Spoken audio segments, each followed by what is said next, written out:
The quiet war within. Lust is not new. It is as ancient as breath itself, a shadow that follows every man, whispering promises of pleasure while stealing his strength. Every empire that ever fell, every great man who lost his crown, every warrior who dropped his sword, they all began with the same weakness: desire ungoverned. Welcome to Strong Male Figure, where we don't run from our weaknesses. We study them, confront them, and conquer them. Today, we go to war with one of man's oldest enemies, lust. Not because pleasure is evil, but because enslavement to pleasure destroys the mind's freedom. The Stoics understood this centuries ago. A man can conquer nations, yet remain a slave to his own desires. Epictetus warned, "No man is free who is not master of himself." Marcus Aurelius, the emperor-philosopher, wrote, "You have power over your mind, not outside events." And Seneca declared, "The greatest empire is to be emperor of oneself." Let's talk about how to build that empire, how to silence lust, sharpen the mind, and become a man that even temptation respects. The nature of lust. Lust is not just the desire for a woman. It's the loss of control that begins in the mind long before the body follows. It's the distraction of energy meant for creation, wasted in moments of fantasy. When the Stoics said, "The untrained mind is like a wild horse," they were describing lust. Unrestrained, it will drag you through the dirt, chasing pleasure, wasting focus, and robbing peace. But here's the deeper truth. Lust feeds on imagination, not reality. It's born in boredom, it grows in isolation, and it thrives in secrecy. Each time you indulge it, you strengthen its roots. Each time you resist it, you starve it. Most men live in quiet defeat, clicking, scrolling, fantasizing, thinking no one sees. But every indulgence chips away at discipline. Every escape, every surrender lowers the standard of who you could have been. Lust begins as curiosity, then it becomes habit, then it becomes identity, and finally it becomes a prison, a golden cage of momentary pleasure, lined with long-term regret. The Stoic knows this trap well. He doesn't fight lust with guilt or religion. He defeats it with awareness. He observes it as it rises, names it for what it is, and refuses to obey. That refusal is not repression, it's command. The psychology of control. Modern science finally caught up with Stoic wisdom. The brain's reward system releases dopamine each time you indulge lust. But dopamine doesn't give you happiness, it gives you craving. So every indulgence trains the brain to seek another hit.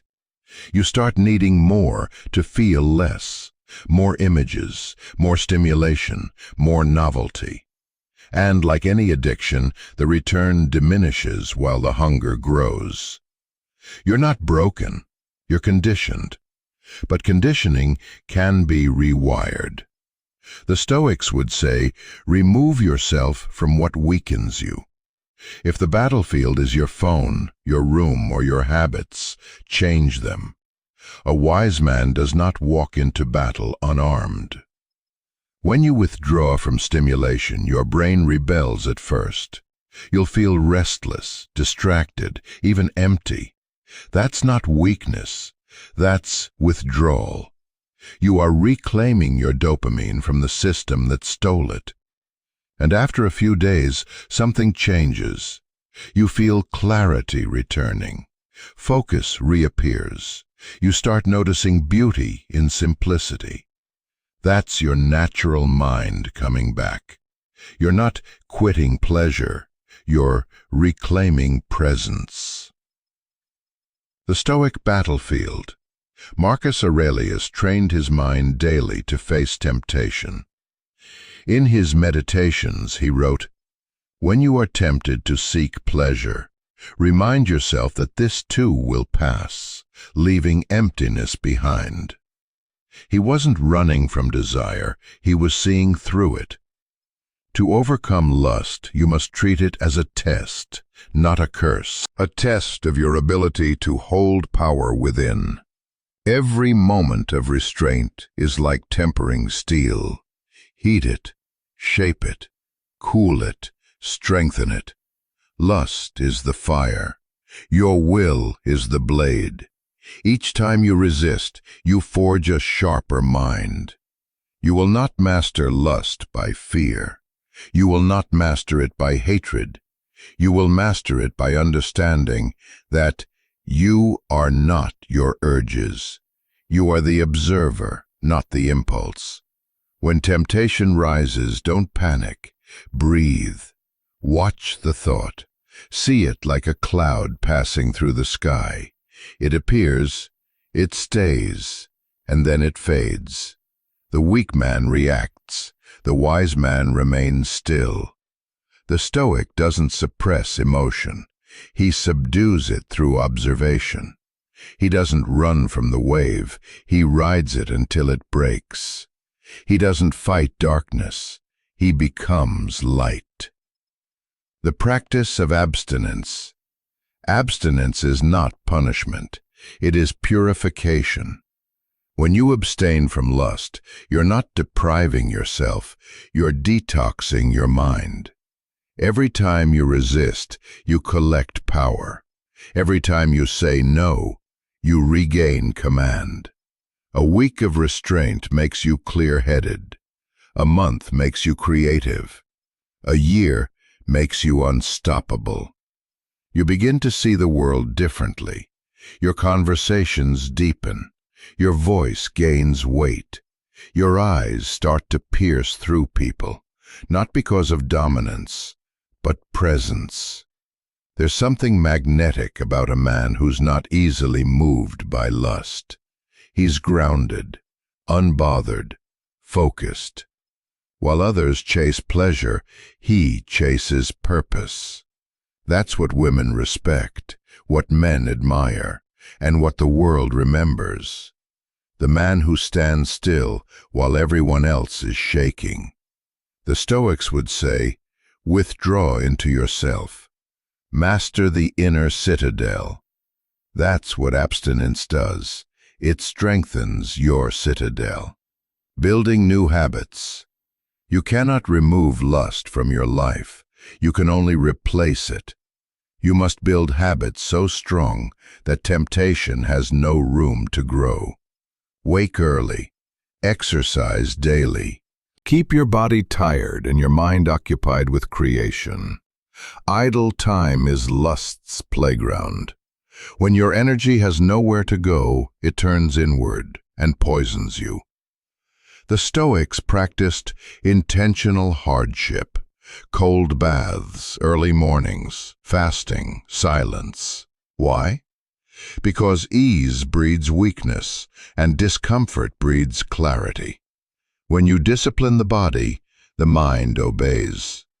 Try this. Each time you feel the urge rise, do 10 push-ups, or write 1 paragraph of your goals, or step outside and breathe fresh air. Turn the energy into motion. Transmute lust into creation. That's the Stoic secret, to transform the lower impulse into higher action. The rebuild. Once you've reclaimed control, you must rebuild your foundation. Your thoughts, your routines, your identity. You are no longer the man who reacts. You are the man who observes, decides, and commands. Redirect your sexual energy into your goals. Channel it into work, art, study, faith, or service.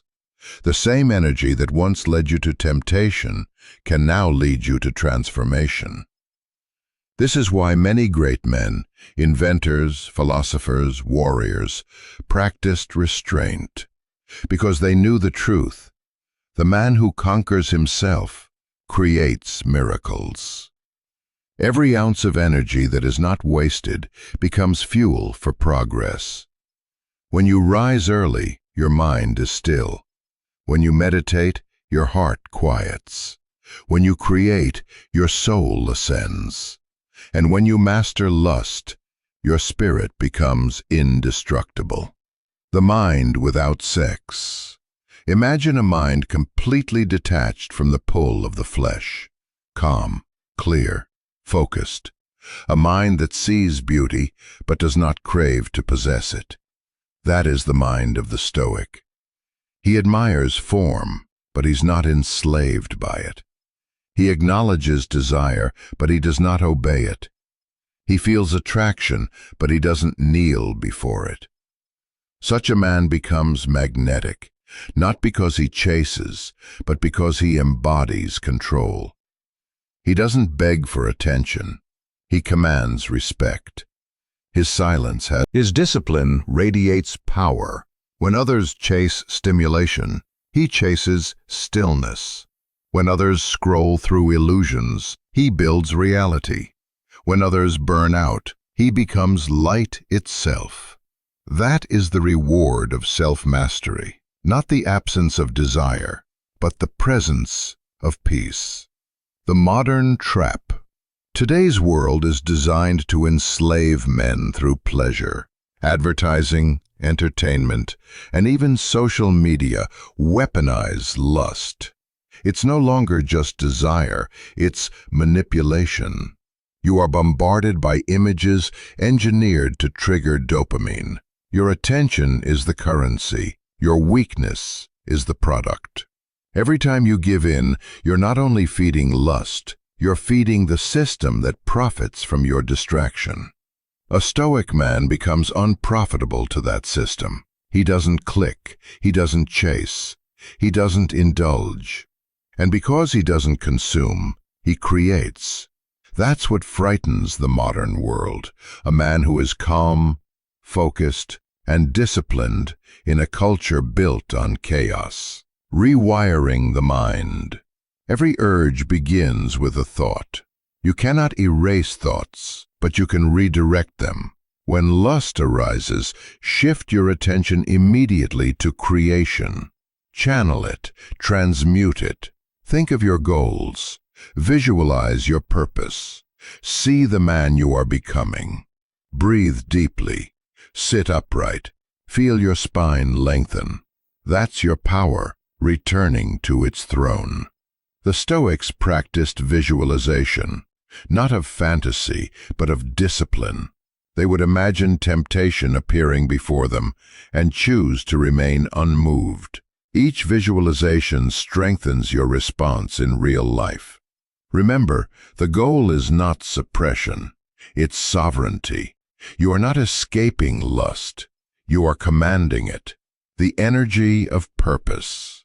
Every great man radiates energy, not because of his words, but because of his restraint. He carries a quiet intensity that makes others listen. That energy is sexual energy, purified, redirected, controlled.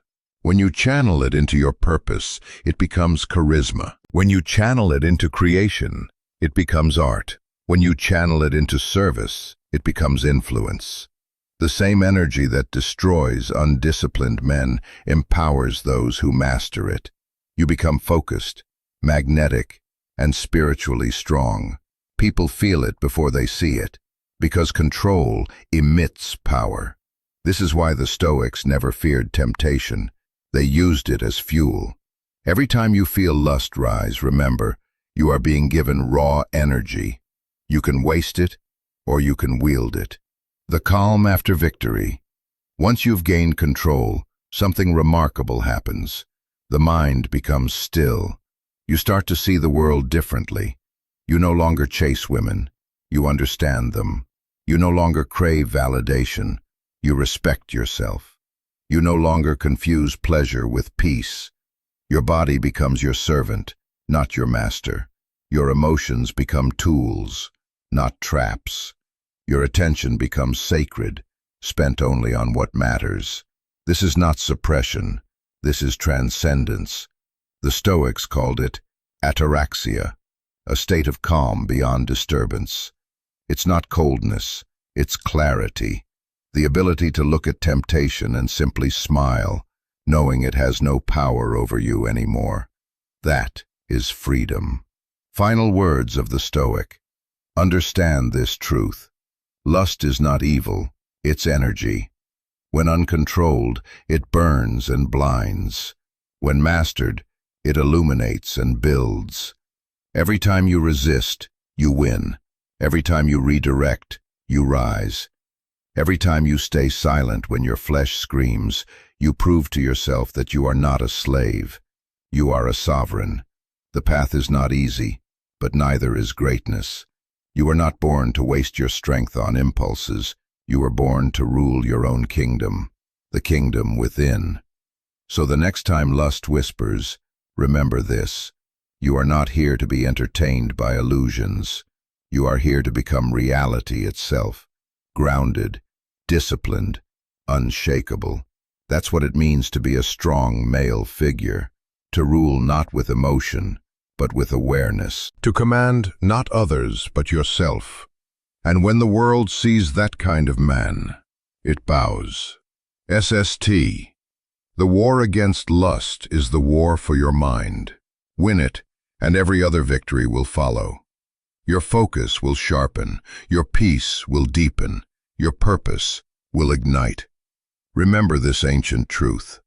The man who conquers others is powerful, but the man who conquers himself is unstoppable. This is strong male figure. Stand tall, be disciplined, be silent, and let your control speak louder than any temptation ever could.